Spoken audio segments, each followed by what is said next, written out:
hello everyone. Thank you for joining us for the Entrepreneurial Lunch and Learn offered by the Lawrence Enfield Center for Entrepreneurship at Baruch College. I'm Marlene Lee Kang. I'm the Executive Director of the Field Center, and the Field Center for Entrepreneurship is a multifaceted division at Baruch College, offering free services and programs for the entrepreneurial community.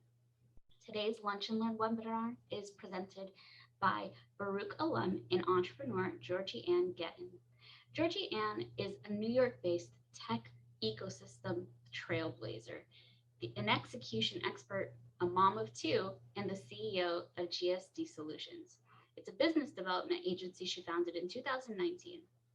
Georgie is passionate about developing inclusive, innovative, and experience-driven business models. She's here with us today to present Get Your Life, 5 Fundamentals for Every Student Entrepreneur.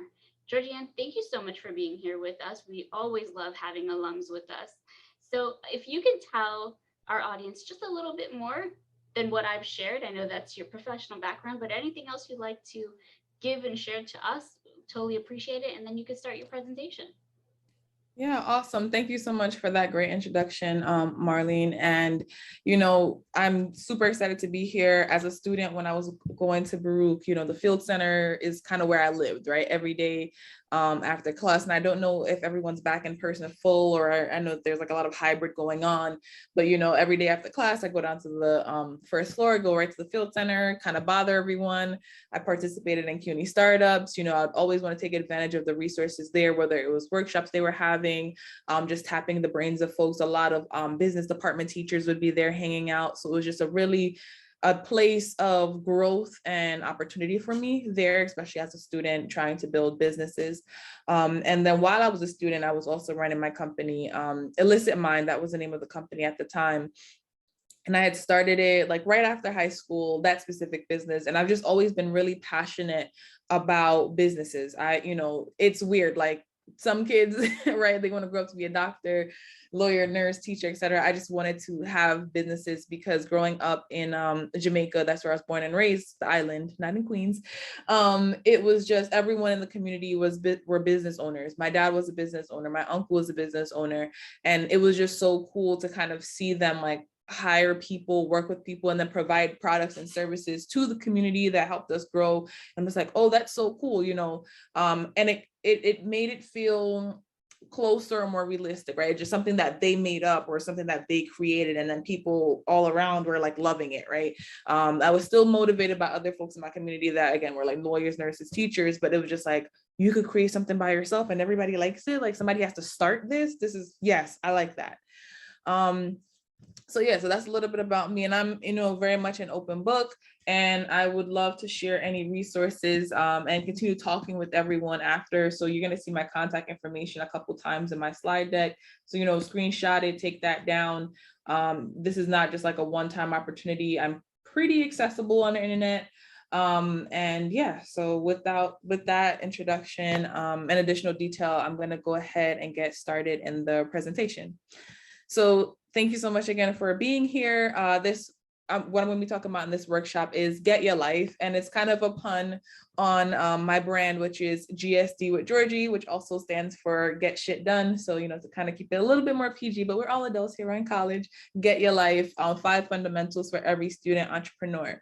As a student entrepreneur myself, these are things that I did, and they really helped me to build my business while I was in college, and then continue to build businesses after college, and to this day still running businesses. So again, at GSD with Georgie on all social channels, message me, let's chat. I describe myself as an execution expert, and what that means is that my goal and my focus is getting things done. And the way I love to do that is through technology. So helping people connect with technology, learn different tools and technology, connecting technologists to each other. So technology is like my outlet, but I just love to execute and just really focus on different productivity skills and execution metrics. So pre-pandemic, I did a bunch of events and workshops all about this topic, hackathons, conferences. I participated in a few of the CUNY hackathons as well as like an organizer and participant. So that was a lot of fun being back at CUNY. And as I mentioned, the Get Your Life is a pun on my book. and my brand. And I have a book called The Art of Getting Shit Done, which I'm going to be giving away a free copy to folks that are participating in this session live. So, if you go ahead and follow me on Instagram at GSD with Georgie, and then you message me your name, and then one thing you'll get done in the next 24 hours, you'll be entered to win a copy of the book. So I'm going to go ahead and run that little spinny wheel a little bit later today around like 8 p.m. So make sure you do this before 8 p.m. So again, follow me on Instagram, DM me your name and one thing you plan to get done in the next 24 hours in order to be entered to win a copy of the book. So let's dive right in. So what are the 5 things that you need to know to be a successful student entrepreneur? And the first thing I'm going to say is do one thing at a time. And I know you're probably thinking, but I'm already a student, I'm an entrepreneur, I'm trying to do all these things at the same time. And as a CUNY student, you're probably, first or second generation, an immigrant, we have a high immigrant population at CUNY, and here in New York City overall, you're probably even from, coming internationally, you probably have a job as well. You have a lot of things going on. So how am I going to sit here and tell you do one thing at a time? Right? I'm going to break it down for you. So for years and years and years, I was the person that said, you got to multitask. Multitasking is so important. But it wasn't until, midway through my college journey, as well as like right after graduating, I'm like, multitasking is a lie. We often profess and promise, I'm the jack of all trades. I'm the super multitasker. I could do all things. And there's this really powerful quote that stuck with me. It's like, you can do everything that you want, just not all at the same time. And once I really started to believe that and realize how much energy it took away from me when I was thinking I was multitasking, and how each task that I was working on while multitasking was less and less high quality, because I was splitting my one time. So if I had an hour, 2 hours, 15 minutes, or, $100, $50, or whatever the resources that I had, time, energy, focus, or money, and I would try to split it amongst all these tasks. Some tasks will get more of my time and energy, while others will get less of my time and energy and money. But what I realized was that when I focused in on the one task and said, I'm going to give it my 100, it would end up taking less time, less focus, less money, and less energy. And I would complete that task in its entirety. I love me a checklist, complete the task in its entirety, then be able to move on and fully invest the resources that I have at hand. So again, investing could be, I was a broke college student. I'm still broke today, but better. I like to call it like wealthy broke when you have like responsibilities and bills, and that's why you're broke, not because you just don't have income coming in. Y'all, adulting is crazy. But anyways, let's get back to it. When you have, time focus, you have to move between classes, you have to do your job, you have to work on your business. You want to then say, okay, I have an hour. Let me pour in, let me invest this full focus, this full time, this full energy on completing this one thing. And if that one thing is associated with business, that's how it goes. If that one thing is associated with school, that's just what that hour is dedicated to. And then you have the rest of the time in your next phase of free time and investment to then input into the other thing. And you're probably wondering like, but some of the things connect to each other, or, one thing has multiple moving parts, and that is completely correct. So when I say do one thing, you can also break that one thing down into subtasks. And this was super, super helpful from everything from, handling my homework and my coursework load to running my business while I was in college, especially when I started participating in the CUNY Startups Accelerator program, because I'm going to school. I'm a part of this accelerator program. I'm still trying to build the business that I have in the accelerator program outside of the accelerator. And I'm a mom, and I was also working like part-time jobs. So I'm doing so many different things. And I'm like, I have to really organize as strict as possible the thing that I have to do. So I have to figure out the thing that I have to do, and then also figure out what pieces go underneath that. And I think this is where a lot of people fail, and we now have more room for error, because it may seem like the thing that you have to do, I have an example here with a product, but I'm going to give another example. Let's say the thing that you have to do is brush your teeth, right? Let's keep it super simple. The thing that you have to do is brush your teeth. But what does that require? You need water, you need toothpaste, you need a toothbrush, right? And if you're like me, you like to look in the mirror when you're brushing your teeth, right? So there's a few pieces and things that you need inside of that bigger task in order to complete it. You have to make time to go to the bathroom to brush your teeth, right? You have to make sure that the toothpaste is stocked. So there are subtasks that need to be handled inside of that bigger main task so that way you can complete the main task. So the more you specify those subtasks and even micro tasks under those subtasks, the more quality and a better end result of you completing that thing, or as well as the full and true completion of that thing. We've all done it where it's like, you have something on your checklist and you're like, oh yeah, I did that thing, done.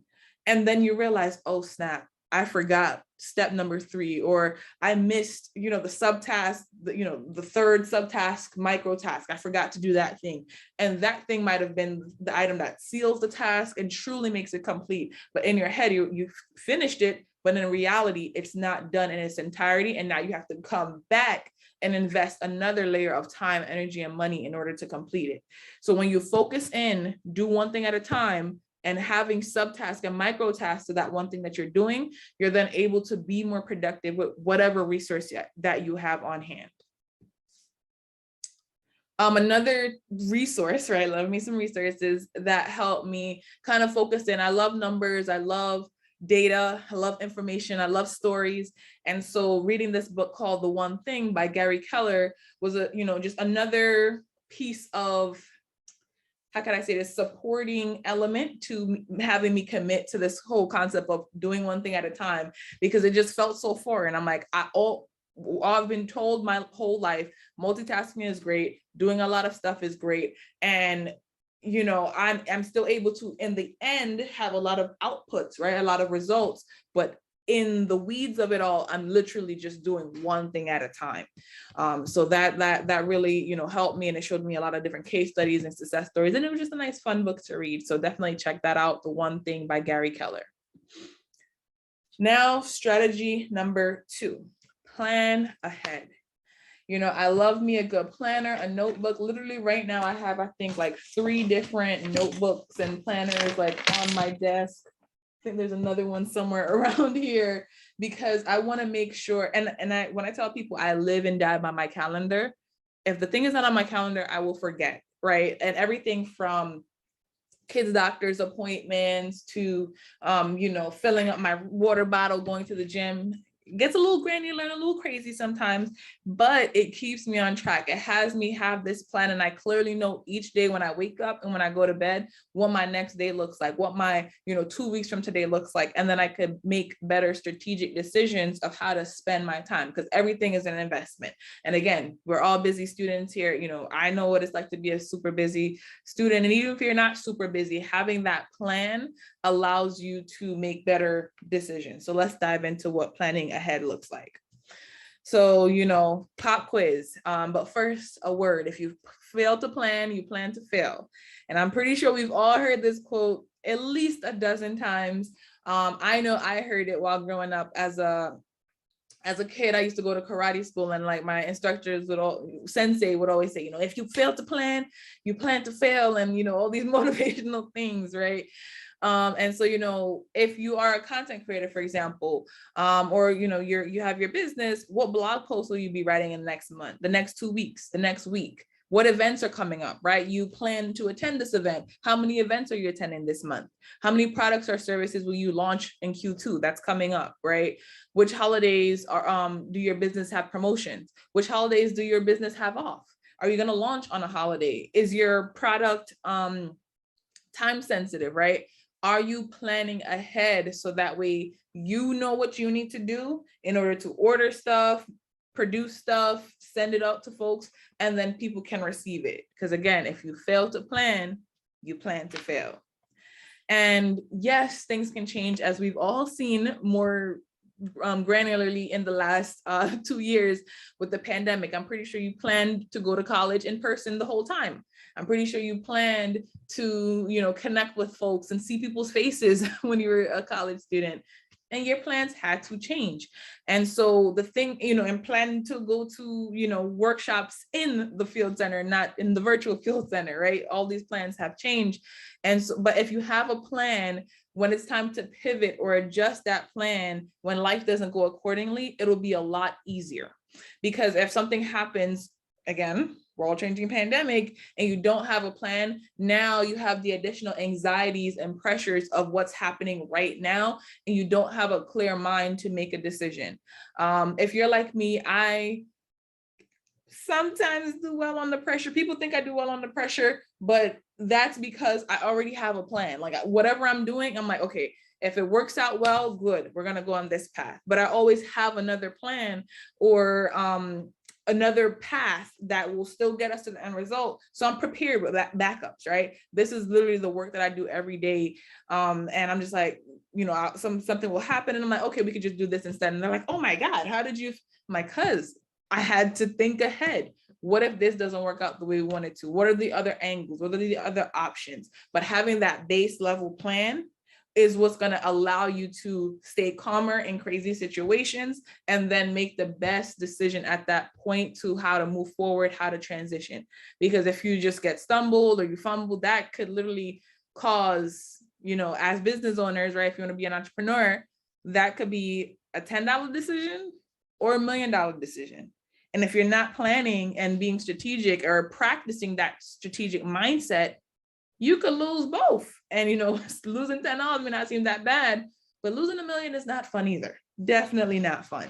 So having a plan is essential to, and planning ahead as much as possible is essential to your success, right? And some of the resources that I love to use for planning is, again, online calendar. If everything is not in your calendar, you're playing around with your life and you need to get it together. I'm saying that again. If it's not in your calendar, you're playing around. If it's not in your calendar, you're probably double scheduled, which I did in the past. Big fail, right? You know, you schedule a doctor's appointment at the same time you're supposed to be pitching to an investor. Not good. What matters more, health of yourself or the health of your company? You don't want to even be in the predicament to be making that decision. Not fun, not good. No one likes that. You know, having your calendar, making sure you keep it as updated as possible. There's so many different tools. And if you have a Gmail address, or even if you're using the school email with Outlook, there's a calendar available. We all have phones. There's a calendar there. Use them. Physical calendars. So, you know, if you like, you know, being able to touch and like see it on your wall, there are desk calendars, booklets with calendars and stuff like that. Definitely use those. Planners and journals. Like I said, now I'm a big fan of composition notebooks. It's just easy. It feels smooth. And then, you know, plan as far as you can. You can always edit and change the plans later, but just put that stuff in your calendar, being mindful about what you're doing, when you're doing it, and why you're doing it. So that way you could strategically plan ahead and be more flexible and more clear-minded when things don't go the way they're planned, because that will happen often. And now we're going to dive into strategy number 3, which is automate. And when I say automate, you know, if you're here in college right now, you're probably somewhere, well, college is for everybody. You are aware of technology, point blank, period. If you are on this Zoom meeting, you're aware of technology. You got an automatic email reminder to come to this meeting. You're going to get an automatic email that says, here's the replay to attend. When you go into events, you get the calendar invites, you know, you get updates from your teachers, all of that, your professors and all that good stuff. So automation is really just about letting the technology do the work. I know back when I was in college, I didn't have the ability to have like a whole team, staff, paying payroll. If your business is already at that level, great, good for you. Yes, go ahead. But for most of us, we're not going to be there just yet. And it may sound easy, like, oh yeah, people overseas, or you could hire a virtual assistant. I'm sure you heard of that too. But again, college student, there's not a lot of funds to go around. You're barely making it. We're living in New York City that costs way too much money already. How can we outsource some of the work that we have? How can we get a lot of the work that we have to do done? So automation. Now it's more so embedded in things like Google. But I remember when I was back in college and I was have to send emails, I had a bad habit of working late, right? So I'd go to school in the daytime, work in the afternoon. Then I have my son at the time. And then I'd be working super late online to, you know, do my business stuff. And so I'd be sending people emails at like 1 a.m., 2 a.m. And then I found a tool called streak.com. And I'm about to show you guys some automation tools. And what it did, and there was another one called Boomerang. it would send the emails at a later time. So this is before Gmail just had the little button, like, do you want to send later at 8 a.m. tomorrow? And you could just do that, but then you have to get like a Chrome plugin to do it. So, using that small automation tool, it sent the email at a later time when people are actually awake, right? Not just me being crazy online. And it just created a more business environment, right? It's not like a crazy college kid sending random emails to you at 2 a.m., but it's like, okay, we're in business hours, we're automating these emails. I would do a bunch of events. I couldn't send out people individual emails. The tools would do that for me. So really be strategic about what tasks do you have to do. Maybe they're repeating tasks. Maybe they're just monthly, bi-weekly, every other month or something, and can you have some technology do it for you, right? And I'm going to show you some examples in a second. Your resources are limited, right? You don't have a bunch of time, you don't have a lot of money, you don't have a lot of focus, you don't have all the resources in the world. No matter where you are, what you do, you'll never have enough resources. So how can you execute on this plan that you have, which you've created ahead of time, effectively? And that's by automating some of these pieces, right? Using the technology. So one of the tools that I use is Hootsuite, and this is a freemium tool. I think they give you like the first month for free, and then it could cost like and there's different platforms now. There's like later.com,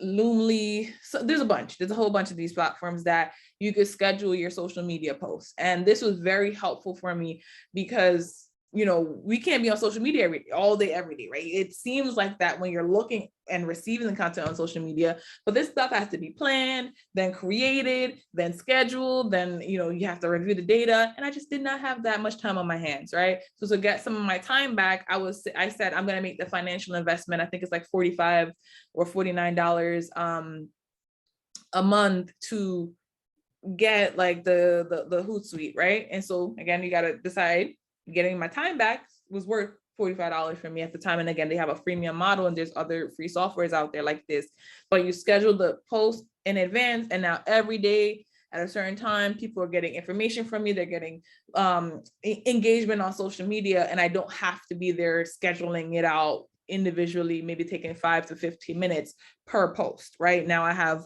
what is this already?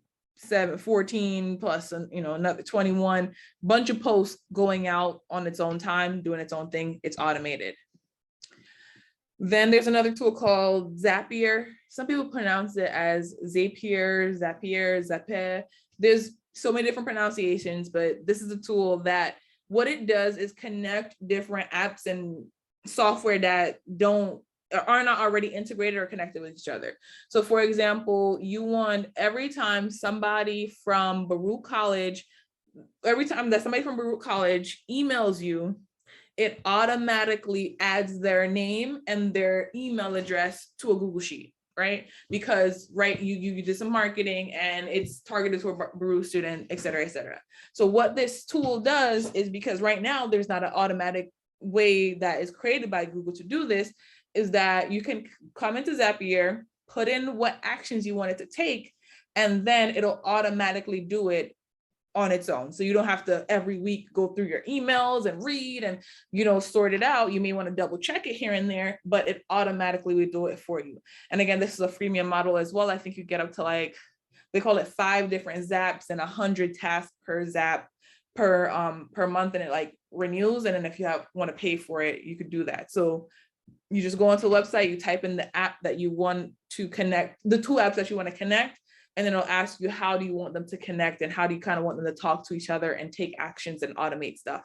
Very cool tool. And it has saved me a bunch of time as well as money, right, to actually execute on these things. And I use it to today. Even today, I still use it. You've probably heard of this other tool as well called Calendly. And if you didn't, I'm happy to tell you about it here. So as a student, right, you have a busy calendar. And so we're going to tie it right back into making sure that your online calendar is up to date. So what would happen is that in my earlier days of, doing the things, I would have to do a lot of the activities as the only person in my company.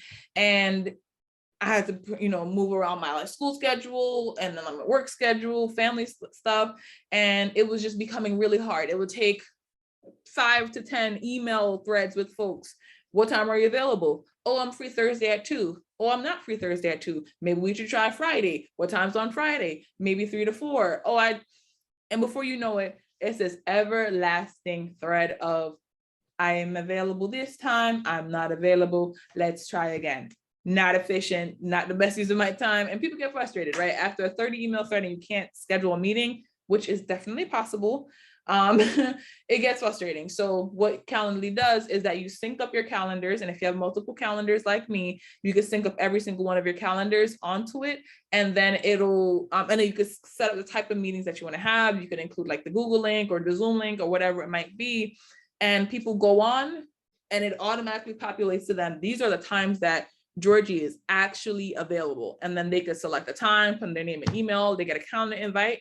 So one, the automated process of scheduling time with me, I save time there.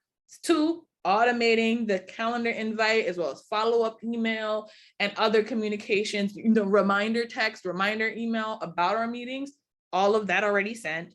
And all I have to do is show up and kill it, show up and be great in that actual meeting versus all these 20,000 other tasks that needs to happen between, hey, I want to meet with you and actually meeting with the person. So that is a very helpful tool as well.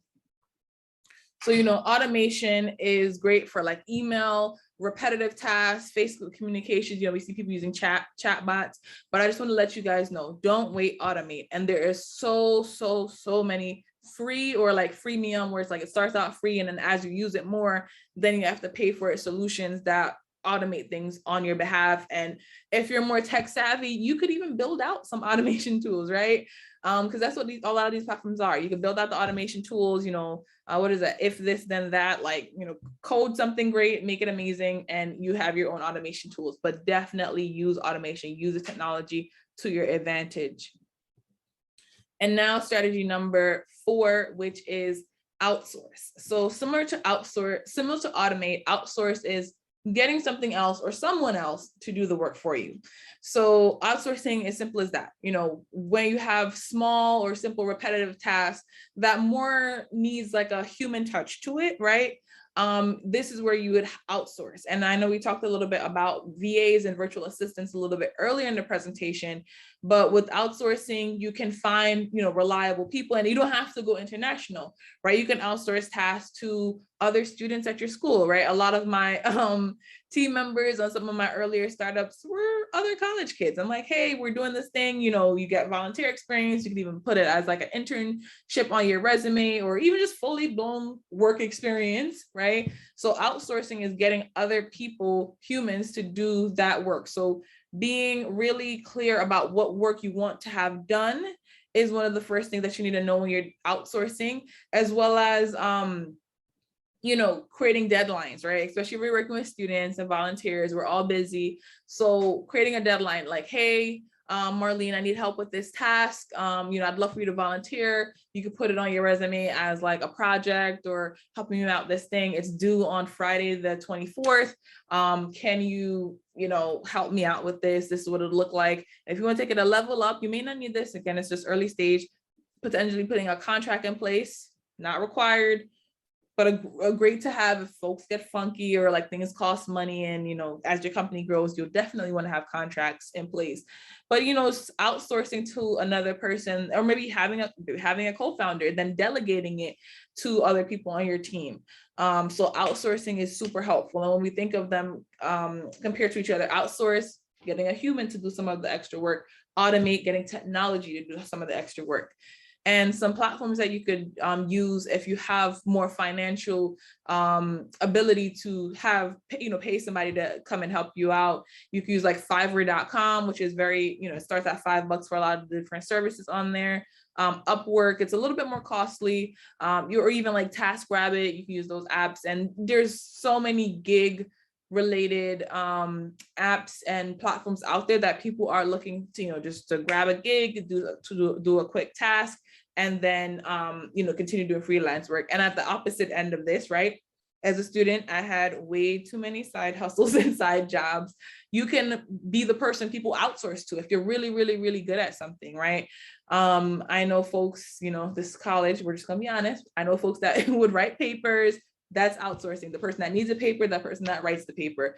Then I know people that, needed help with training and like sports and coaching, that, if you're good at that, if you're good at like finance and accounting, right? If that's what you're trying to major in, learn to do taxes, right? And that could be a source of income. Tax season, you're doing other students' taxes for them and helping them out in that sense, and you're getting paid to do this. And so you're being the one that's outsourced too. We're just picking up gigs on, again, like Instacart, Bike, DoorDash, all the things, but outsource, human, automate, technology. And now I'm going to talk about strategy number 5, which is show your work. This is the last, but I think this is the most important strategy of all the different things that I've told you today. And that's because what you have right now being a student is actually a gift. And there were so many times during my college career that I was like, deuces, I'm out of here. I'm going to be a great successful entrepreneur. And all the successful entrepreneurs that I hear about, they dropped out of college. So successful entrepreneurs equals drops out of college. So what am I doing here? Right. That was literally how I looked at it.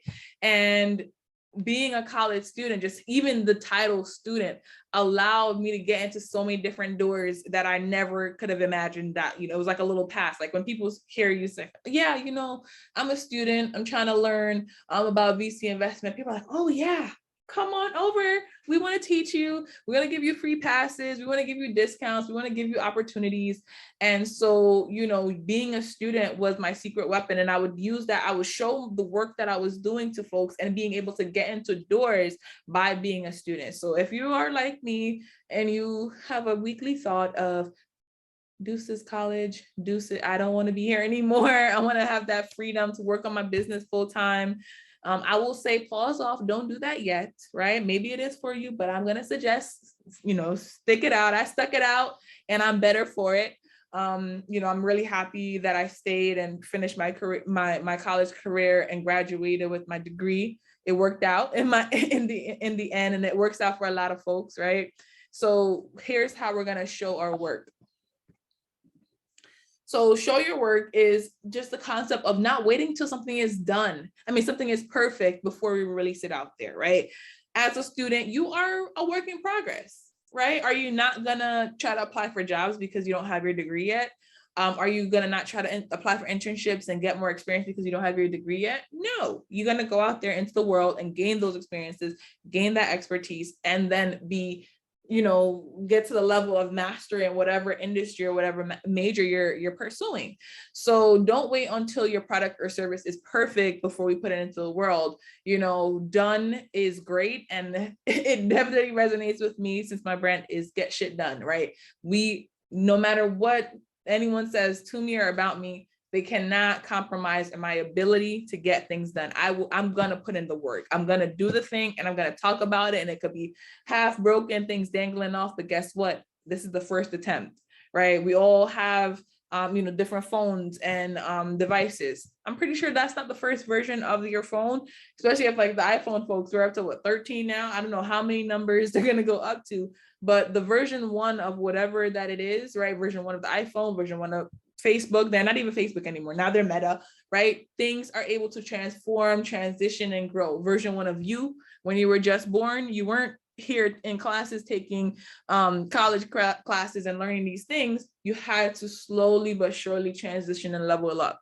But were your parents going to just like hide you in a closet because it's like, oh, we have a baby, we don't have a fully functional human, and were they going to hide you away? No. So you have to show and share your work as you're going along and you're building.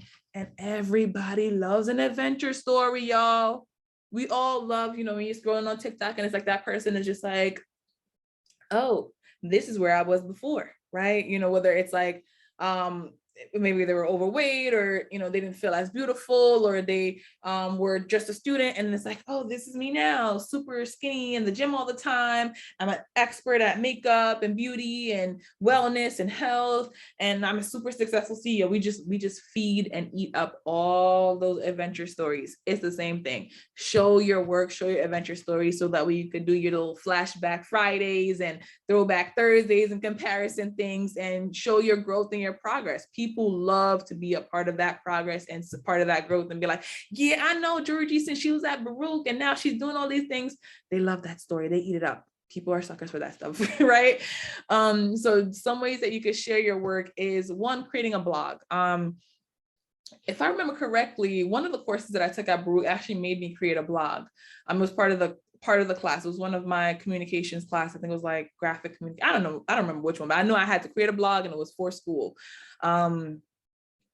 Yeah, I don't remember, but yeah, so create a blog, and you could do that in so many different easy ways. You could, now a lot of the platforms that we use day to day, social media platforms have a portion where you can blog on them, right? Like Twitter has a version, I forgot what it's called, but Twitter has a version, LinkedIn has a version, articles. You could go to medium.com, you could go to wordpress.org. I think Blogger is still around. There are so many easy, simple ways to get a free blog up there and going and just share your journey and your stories, right? I blogged all throughout while I was in college, and some of those blogs got me opportunities that I would have never been able to get because if I didn't talk about and share my story. Then now we're virtual, so do online webinars, right? We all have a Zoom account. Zoom has a 45-minute free version. Set up a free Zoom, right? If you have a paid account, even better. And I don't know if schools are give folks paid Zoom accounts. Oh, okay, I see Marlene nodding. So use your free paid Zoom account from your school. Go ahead and host webinars, right? Talking about whatever topic that you're good at. People will come. Put it on Eventbrite, again, free. Marketing and social media, free. Design a flyer on Canva, free. All these things that you could do, and speak at events, right? As you level up your expertise, or just say, hey, I'm a student in this industry or in this area. I'm a college student and I want to give the perspective of a student on this panel. People eat all of that stuff up. I'm telling you guys, it's and it's not trying to manipulate folks or nothing negative. It's just, that's just how it is. You have to get ready. You have to stay prepared. You have to put in the work. And then 3, 4, 5, 10 years from now, it's like, oh, wow, look at this expert. You see that journey. People are able to see that journey and know that you put the work in and you've earned where you've become, and you have that proof of the experience, right? A lot of times when we're applying to jobs or roles or even trying to get our company funding, what's the experience? What is your growth? What have you done before? People want to see that. And if it's already out there and people are already talking about it, even better, right? So the world needs to know what you're doing and how they can support you, because your work matters. So go out there and start sharing your work, showing your work. And so these are some examples of like blog posts that I've had in the past, just, miscellaneous things. So, I talked about like my book launch, my podcast, some stuff strategies that I realized, I'll watch like videos or documentaries and recap those. So you can talk about a lot of different things, and your opinions do matter. We've seen a lot of people become super successful, especially in the stage of life that we're in right now, where, you see folks like Tony Robinson, Lavia Jai, Bazoma St. John. People are talking about sharing their stories, and that's what they become, successful from doing, just sharing. And another resource, because I love some books, is Show Your Work by Austin Kleon. It's a nice, cute little book. If you want to get it discounted, head on over to the Strand on 14th Street, right? Walking distance from Baruch. I would love to go to the Strand every time I would go to class, right? Go to school. I'd stop by the Strand, or even the Barnes and Nobles that's on the other side. And this book is just about 10 creative ways to share your story and get discovered, right? Because everyone wants to be the person that discovers someone new, or is like, we always see folks that are like, oh, you like that musician now, but guess what? I heard their first mixtape, right? People use that as leverage, and it's important to, again, share your work, show your work, and this book has some creative tips and tricks of how to do that. So just to recap, do one thing at a time. Multitasking is not real. You have to focus your resources and invest in completing one task and its related subtask and micro tasks, one thing at a time, and you will overall get more done because things will be completed in its entirety, and you don't have to keep going back and forth and deflecting your resources to fixing problems, because you focused in, you did it great the first time, and it gets to be out there in the world. Then plan ahead, use your calendar, you have them, use it to your advantage, make a plan. And if you have to make a pivot or a change as things go along, you can do that, because now you have the stability of that plan, the foundation, and then you can just build on top of it. Strategy number 3, automate. Let the technology help you guys. We have it. It's available. It's literally at your fingertips. That's not a pun anymore. It's literally, I'm pretty sure your fingers are on the computer, you're on the phone. It's at your fingertips. Use it to your advantage. You will not regret it.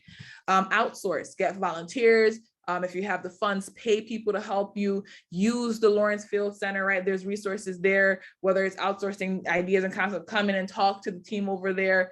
And then finally, show your work. People want to see what you're working on. But if you're waiting until something is perfect before you put it out there, it'll never be perfect, right? That's why upgrades and updates are a thing of today, right? If the folks at Facebook, aka Meta, decided, oh, we're not going to release the social media until it's perfect, right? What Facebook looked like as version 1 versus what Meta looks like and is dabbling in and investing in, and this whole big old metaverse is completely different from the original vision, but in the sense it still has that foundation of them showing their work and building in public, right? Building in public and letting people see that growth, that transition. It helps with your marketing. Using the fact that you're a student to your advantage will get you in different rooms, get you in different places, so that way you get the essential experience necessary to become successful as an entrepreneur, as a professional, or just successful overall. And then to close it out again, to win the free book, follow me on Instagram at GSD with Georgie and DM me your name as well as one thing you'll do in the next 24 hours. And that'll go up until 8 p.m. Eastern today, the day of the original recording of this webinar. And if you are watching the replay, feel free to DM me if you have any questions or comments or concerns. But I'm really, hoping and pushing for everyone here to win. As a Baruch alumni myself, I love supporting, other folks that are going to Baruch, or even if you're not going to Baruch, where I just really am passionate, like what my work and my purpose is to help entrepreneurs to thrive and become successful in their early stages, as well as when they decide to grow and scale their business into larger companies. So that is the presentation, and I hope these 5 fundamentals to get your life as an entrepreneur impacted you in some way. If you can't take anything at all from this session, just know that your business will be successful. And even if you're not sure what your business will be, the fact that you're here today, the fact that you're watching this session shows that you're willing to put the work in that's necessary to become successful and get shit done. So thank you so much for having me, Marlene, and I'm happy to answer any questions that we might have. Thank you, Georgie. This was a really great presentation. I think some of us, even myself, sometimes need to hear some of this. And we have some really great questions. So I want to make sure that we could get to them, okay? Awesome. So you've broken down a great approach to how to break down tasks and to stay focused and give it 100%, the one thing at a time, right? Mm-hmm. Have you been able to track how well your productivity has grown focusing one task at a time? I don't have, I guess, a spreadsheet, but I could just say this, right? I could talk a little bit about the results. So previously, when I would try to be doing too many things at a time, what would happen is that a lot of things would fall through the cracks. And that led to, contracts having to not being fulfilled in its entirety, having to go back in and solve problems at the 9th hour, and just feeling very overwhelmed and stressed out. And since I've, implemented this method, and my team, they think my task list so every day I create a task list, and let me see if I can find one here in my notebook, but every day I create a task list, and they think my task lists are psychotic, and that's okay, are overwhelming. That's a better word to use. My task lists are overwhelming, because when I say I really use this method of, this is what I have to do. This is a subtask, this is a micro task. And then they're like, this is 40 things, Georgie. And I'm like, yes, it takes those 40 things, so that way when I say this is done, it is done. I don't have to think about it. I don't have to look at it. I don't have to be worried about it. There's quality control checks in there. I am literally leaving no stone unturned. And that has allowed me to grow my business. So from in 2020, we did a little under 100,000 for that year. And then in 2021, we were able to grow over 3 times that amount. And because I did this method, everybody's like, you're obsessing, you're just crazy. I'm like, it's going to work, y'all. It's going to work. And now everyone else has these crazy tasks. I'm like, overwhelming tasks, huh? So it does definitely work. And I wish I knew, a little bit more of this like micro task, subtask stuff when I was in college, because I always had task lists. Journals, task lists were, planners were always a thing that I had, but I never got this granular. And I saw the results immediately, that things, just were done at a better quality that left me satisfied and not stressed out because I knew it was really done, as well as the client satisfied, because it's like, whoa, this is that y'all dotted all the I's and crossed all the T's. Like, this is nice. Let's keep working with you. Let's keep referring you. And so I saw those type of results. That granular approach is something that I learned when I used to teach developmental disability classes, because you break down the task for each step, because that's how they process it. And it works any part of your business because of the fact that missing the steps. So one of the things that you bring up, and I try this myself, all the plan aheads plus the backup plans, but you also are a mom the way I am a mom. And so it's hard to plan for someone sick that day and something happens, and that's just life, and that's for everyone, kids or no kids. What do you do when there's that monkey wrench that you just can't avoid and you have to deal with it? Yeah, so one of the things that I had to implement was just creating more space in my calendar to, room for error, right? Before I would like jam pack, like, oh, I got 24 hours. Well, guess what? We're going to use 23 hours and 59 minutes of this day. And so what I started doing was creating more room for error. So that way, if I estimated, like if I saw, okay, I have to do this task. All right, I think this task will take me 4 hours. Okay, I'm going to allot 6 hours for that task. So that way I get to do the task, review it. And if anything else goes crazy, I have extra time that I could play around with and be more flexible with, right? I used to schedule things back to back. Like, I mean, I'm done the meeting and I'm late for the next meeting because it's already started. And so creating that extra room for error, helped, because, like you said, things happen, whether it's kids or just life. Having that room for error just made it easier and less stressful, because I think it's not about what happens, it's about how you respond to it. And if it's like, oh, kids throwing up, got to get them from school, and I have 5 more meetings for the day, that's going to feel a lot anxious. I'm not canceling on one person, trying to reschedule one person. It's 5. And that could be a deal, a client update. It could be so many different things. And so I'm just like, okay, we're not going to do that. We're going to spread them out. So that way, if it's canceling, I only have to cancel one thing. I only have to send this update. And, having those like, rescheduling or backup plans. And as I've grown out my team, been able to outsource and automate certain things, I could send out updates a lot quicker, just be really transparent about what's happening, and then rescheduling in an easy and convenient way to the other person. So that's kind of been how I've handled, when something comes out of nowhere and it's like they need, it needs to be troubleshooted, or a fire. And like I mentioned too, just having a lot of different backup plan. I don't like to call them backup plans. So just alternate routes, right? So it's like whenever I'm doing something and I know it requires, if it's, especially like when we do a lot of events, I'm like, okay, this is the fastest way there. But if we need to make a detour, this is another way there. These are side streets. These are different angles that get us to the same goal, just in case something happens to that first version. And then we can still keep going and make that detour if necessary. So that those are some of the things that I put into place to be able to handle that, because these things happen. These things happen a lot. I take that same approach. So I'm glad to see that I see the experts are doing it too. I feel better about myself. My favorite part of your presentation is automate it. Automate it all if you can. And so how did you discover all these resources? Because I took notes, because I'm about to implement a lot of those.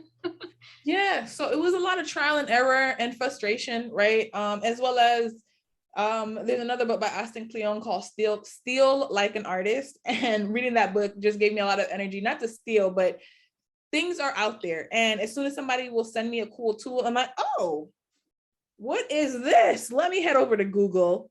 Google is my best friend. I'm telling you, Google and YouTube, I've learned so much. I've produced a lot of content on it and stuff, but it's just like, and like asking Google the right questions, how to schedule emails and like different things. And you'll find different apps, as well as being a part of the tech community here in New York City and just all around the globe. And I'm a part of, you mentioned it in my bio, I'm a board member now of the New York Tech Meetup. But back when I was a CUNY student, I was just in the crowd and I had reached out to get some free tickets. So they would give me free tickets because they're like, oh, you're a CUNY student, you're a student. You know, we want more students here. There's not enough students here. And so I'd bring other CUNY students and just like give them out to like everyone to come to the New York Tech Meetup. But the reason I'm talking about the New York Tech Meetup is that it was a space where every month they would do these demos, and then new tech companies would be able to present whatever products or service that they have. And I found out about so many different tools, products, services, just by being a part of that, seeing these demos. So just being in communities where this was normal to have like different tech solutions come out. There's this other website called AppSumo, appsumo.com, and it has a bunch of different tools. I would say what it does is that new technology tools, they offer like lifetime access for a discounted rate. So if their tool is branded, they want to get people using it to see how it works and if it will break. There's a lot of different tools and apps and solutions there. Everything, take it with a grain of salt. Some are really good. Some are just like, okay, this is not the best and they may end soon. And some have gone on to become billion-dollar companies, unicorns and things like that. Another website is called producthunt.com. And you'll see, a lot of different SaaS, software as a solution, products and stuff like that.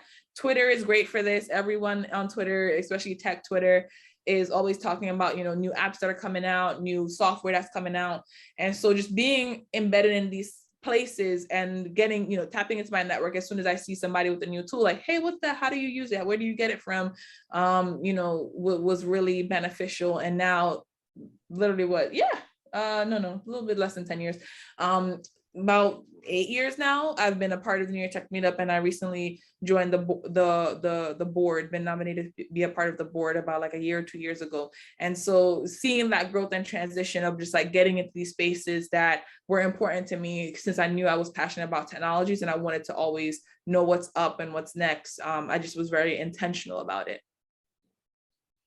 How do you decide your priorities when you have multiple tasks that are high level and they're competing for your attention?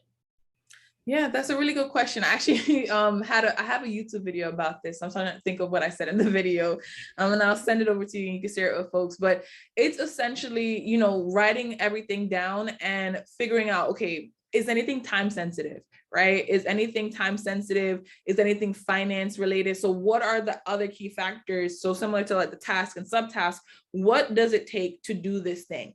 Is it realistic to get it done? I may want to get it done right now, but I only have 15 minutes. So I'm going to have to better prioritize and say, okay, I'm going to hit off, these 5 tasks. They're not as overbearing or heavily necessary as this one big task. But if I finish these 5, it takes me 15 minutes. And then the other time that I have remaining, I could then invest all of my focus and energy on creating those, because now I'm not going to be sidetracked thinking about, oh, wow, I have to make sure this is done within the hour and a half because I'm, I don't know how much time the other ones are going to take. So I'll just, claim some small wins, right? So I'll prioritize by, the time requirement, how hard it is, what's related to doing the task, and then getting some quick wins, right? If you have a set amount of time available, get some quick wins. And that gives you so much more momentum to finish off the more heavy lifting tasks, because I'm like, oh, I'm on a roll. I'm about to just do all of this stuff right now. So get those quick wins in, but also be conscious of what time and resources that you have available for each thing. There's definitely a psychological win when you accomplish things back to back. It really does set your tone and your movement forward. Mm-hmm. We're running out of time. I just want to get this one last question in for you. How did you feel comfortable speaking when you're still in the baby stages of your development processes? Going out there and being able to just say, this is what's going on. It's not perfect, but you're still putting it out there. How comfortable was that, and how'd you overcome it? Yeah, so you could probably already tell I'm a natural talker. So I've always been like the kid that won't shut up in class. Like that's just always been my MO.